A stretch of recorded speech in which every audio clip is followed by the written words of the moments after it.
Now, there's a technical bit here, and some respect, because people have asked us, well, how does this work? How did that field get to be identified? And so on. I'm not going to spend too long on this, but what we put in as proposals for development has to be realistic. So we need to know that the landowner or landowners are actually going to make the land available. We need to know that, in fact, there aren't so many problems with a particular site that it is capable of being developed. It's not a lot of point actually putting forward proposals that are nice on a plan, but actually got no sense of, not a real sense of being capable of being implemented.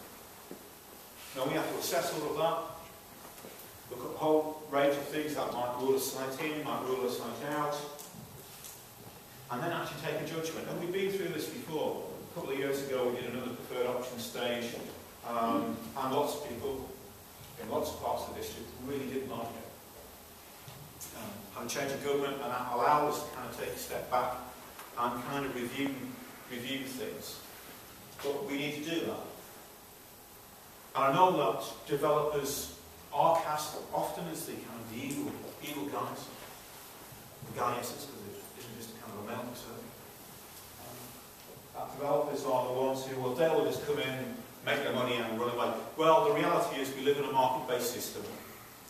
The people who more or less are going to actually build stuff is going to be the private sector. The private sector operates on the basis of actually trying to make a profit. Realistically, we just need to acknowledge that. That doesn't mean to say, though, that working with them actually means they wholly dictate. In this plan, it is about actually identifying, in a sense, all of the things that kind of the community want after development, and making sure that in negotiations they are provided. And that effectively ends up being funded by the developers. That's the kind of negotiation we have to have. And that we have to see how we can refine the developments to make sure it reacts to local sensitivities and meets the wider needs as well. Again, not an easy process. But eventually how that channels through is you get a planning application, which will give you an awful lot more detail than our local plan will. Our local plan, very high level, basically identifies broad locations of where, in broad terms, something might happen. Planning application would be the thing which actually brings you the much more specific detail. So if you're worried, for example, on the thick form side about what might happen about trees along the edge, it will actually be addressed at the local the planning application stage. Although we might actually seek to have a master plan to give you that more level of detail which we couldn't do. And of course, they're talking about the infrastructure. When we get to that stage, that's when we need the detail. How all of this stuff is actually going to work and not cause other problems. So that's kind of, if you like, the technical bit of all of this process. Just go back and reiterate this. This isn't just about housing. This is about our communities. The Kenilworth community, the Warwick community, the Leamington community, the Little Ash communities, all of the rural communities. That's what this plan is about. So it attempts to kind of cover all of those issues. And in particular, one of the things in terms of character, we kind of see that one thing that is distinctive about this area that we want to try and maintain and we can enhance is that this character is well known for the extent of open space, the amount of trees in the area. In a sense, it feels like a garden in most of the district, and it's how we can apply in the 21st century the principles of garden towns to our towns. So extending that principle, so this is a really nice place to live, actually so should the new areas be as well. So we've kind of developed some principles. We want to see whether or not they kind of strike the right balance as well. Now, the bit people might be interested in, some housing numbers. Again, I'm not going to go on this for too long. In terms of what we're looking at, we've done what we call strategic housing market assessment. I think they got a really kind of shorthand title of SMART. It's basically kind of looking into the kind of future housing population projections.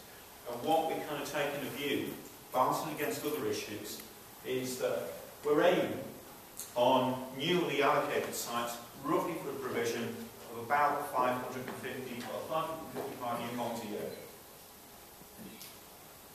Now in terms of the projections, it's not absolutely the top end, it's certainly not at the bottom end, but we kind of feel it's a reasonable figure, kind of striking a balance between the other interests that we have to kind of cater for in the district.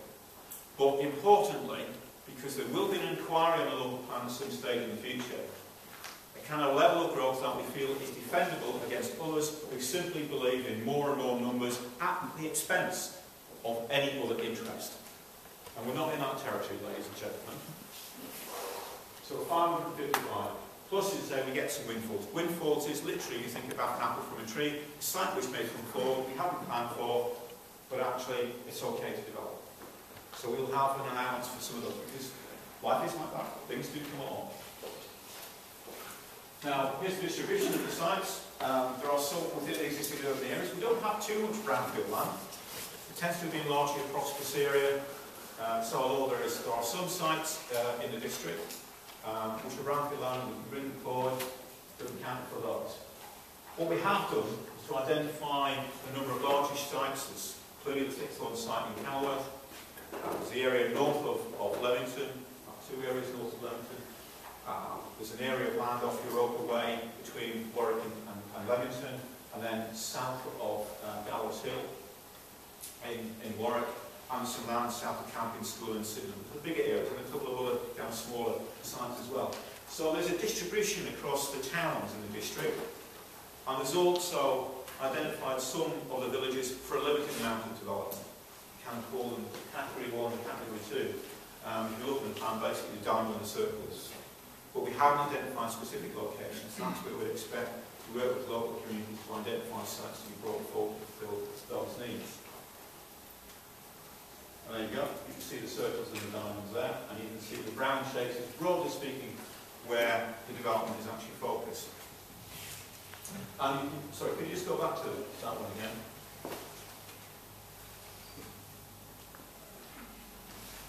The other one. That's it. The green there is the green belt. That's the extent of the green belt. So when I was talking before about proportions, you compare that to the brown, you can actually see, just visually, that the impact on the green belt in terms of the proportion of the area is actually very small.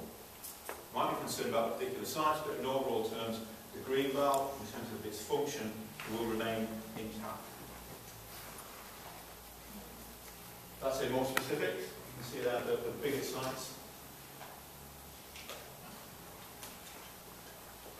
In terms of the rest of the kind of housing policies, clearly there's an issue about phasing, because what we don't want is kind of you basically get 1,000 houses that get thrown up in a year or two, and it overwhelms everything. There's clearly a natural phasing which we have to work out. We have to take some relaxation or restrictions in the rural areas, but this doesn't mean opening the door to anything anywhere. And we need to respect the fact that in terms of our community housing need, not everyone is able to actually afford to buy a house. There are people who will only ever be able to afford to rent, or people who need help to get an allowance of shared ownership. And so we're looking at, on these sites, that about 40% provision should be for affordable homes as well. We should be looking for a mix of housing as well across the site, because our population is changing. In overall terms, by the end of the planned period, we'll be proportionately elder, a bit older, reasonably well balanced, but a bit older. But we also have actually a significant number of students. And I don't just mean the ones at Warwick University campus. There are about 4,000 students who actually live in Leamington. And that's forecast to grow as well, and that has implications for us in terms of some of our housing as well. And we do have a need to actually provide some provision for gypsies and travellers as well. So there's other things than just the numbers about housing that we need to deal with.